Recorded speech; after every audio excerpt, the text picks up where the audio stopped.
Either borderline personality disorder or histrionic personality disorder. She had traits she did not meet the full, on her own evaluation, she did not have the full endorse enough criteria to meet the criteria for borderline personality disorder and or histrionic personality disorder. She definitely had traits. A psychiatrist from Amber's defense team just proved that Amber had traits of borderline disorder, which means she had borderline disorder. He claims that Amber has a disorder called battered wife syndrome, which according to him is a sub of PTSD, where the victims have reliving experience like thinking they are going to be domestically abused just by seeing their perpetrator using substance abuse. They have hyperarousal and hypervigilance, which is usually mistaken for the emotional activities of borderline personality disorder. They usually also have avoidance symptoms, where they are seen to avoid their emotions, activities, and even people. When the avoiding doesn't work, they start getting anxious. They have interdisturbance in the relationship, which can be an issue in intimacy. They resemble borderline personality disorder, so those description and traits that were there,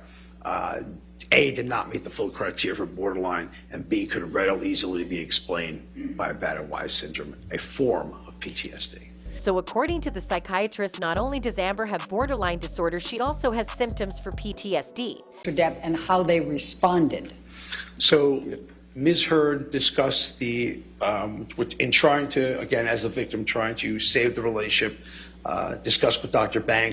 The problem with this guy is that he already made and created Amber the victim even without professionally evaluating her. He never evaluated either Johnny nor Amber individually and was basing his suspicions based on reports and evidence from other psychiatrists who evaluated the two. The professional opinions that you've rendered today. It is a requirement of the APA. It is not the requirement of the APA. Secondarily, so the answer is no? Secondarily,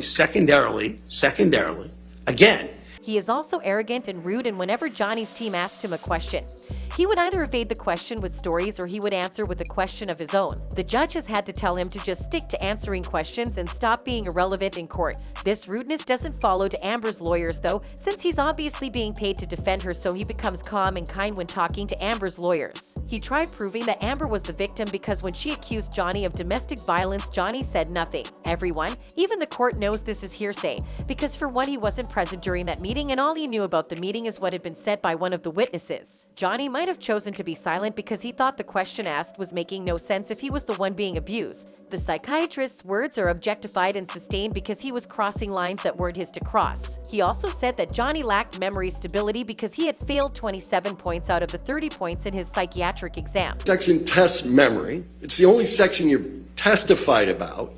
And for all you know, that with respect to the exam that you're relying on, Mr. Depp scored 27 out of 30. and that would be telling, though, cognitive. If you score 27 out of 30 and you miss 3 points on memory, that would be very telling.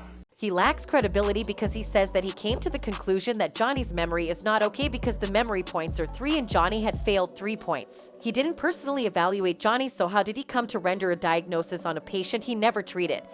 There's been testimony around that picture that Mr. Depp fell asleep with ice cream in his hand.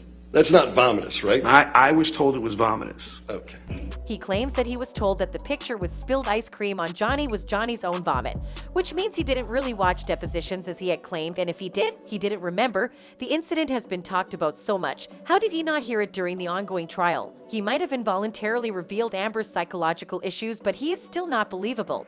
If he keeps basing his statements on what other people say, or what was written and not what he himself had diagnosed. The witnesses Amber has been bringing in are all practitioners of their craft, but not the ones involved in the case. She's brought strangers to come and evaluate based on what they see in videos and what they read in papers and not what they have evaluated themselves. If she thinks this tactic is going to work well, good for her. Anyways, her own doctor has confirmed that she has a mental illness, which is something her lawyers have been denying all along. Thanks for watching and see you in my next video.